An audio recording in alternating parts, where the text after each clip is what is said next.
ناظرین کرام، ہمارا اپنی تاریخ کے ساتھ بہت گہرا رشتہ ہے۔ ہم اپنی تاریخ کے بغیر کچھ بھی نہیں ہیں، اور ہماری تاریخ وہ بہت شاندار ہے۔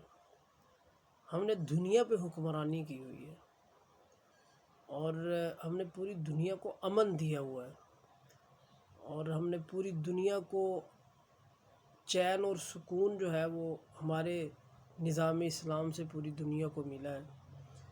اور آج بھی یورپ جتنی ترقی کر چکا ہے، اس کے پیچھے ہماری کرتبہ اور غرناطہ کی جو مسلم یونیورسٹیاں ہیں ان کا ہاتھ ہے۔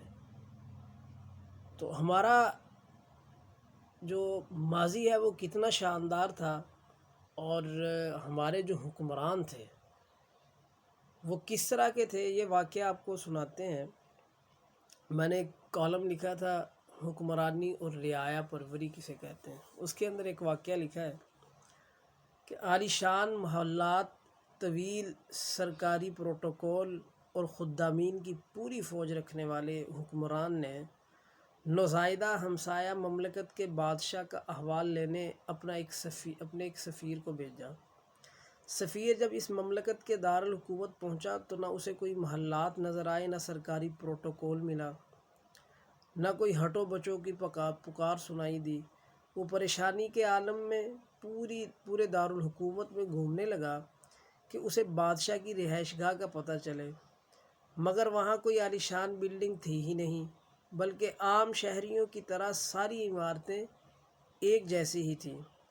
وہ سفیر صدر یا وزیر اعظم ہاؤس تلاش کرتا کرتا تھک گیا تو اس نے ایک راہگیر کو روک کر پوچھا، تمہارے بادشاہ کی رہائش گاہ کدھر ہے؟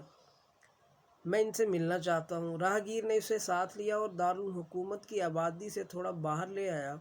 وہاں ایک شخص معمولی سی چیز سر پر رکھے کچی زمین پر لیٹا آرام کر رہا تھا۔ راہگیر نے اس کی طرف اشارہ کر کے یہ کہا کہ یہ ہمارے بادشاہ ہیں۔ بادشاہ کی اس حالت کو دیکھ کر سفیر کی حیرت کی انتہا نہ رہی۔ پھر اس نے بادشاہ کے ارد گرد نگاہ دوڑائی تو اسے کوئی محافظ بھی نظر نہیں آیا۔ اس وقت سفیر کے منہ سے بے اختیار جو جملے ادا ہوئے، تاریخ نے ان کو سنہری حروف سے لکھا ہے اور محفوظ کیا ہے۔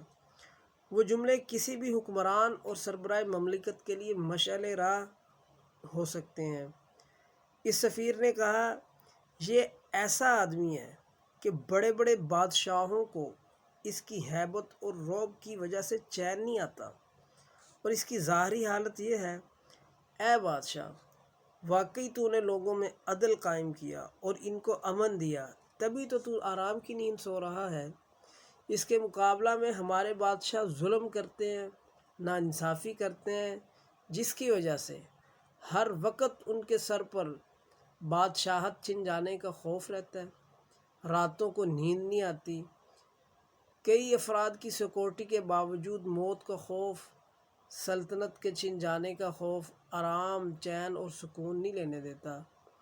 میں اگر سفیر نہ ہوتا تو کبھی بھی واپس نہ جاتا۔ قارئین کرام، وہ سفیر قیصر روم نے بھیجا تھا، اور زمین پہ سونے والے کو دنیا امام العدل سیدنا فاروق اعظم رضی اللہ تعالیٰ عنہ کے نام سے جانتی ہے۔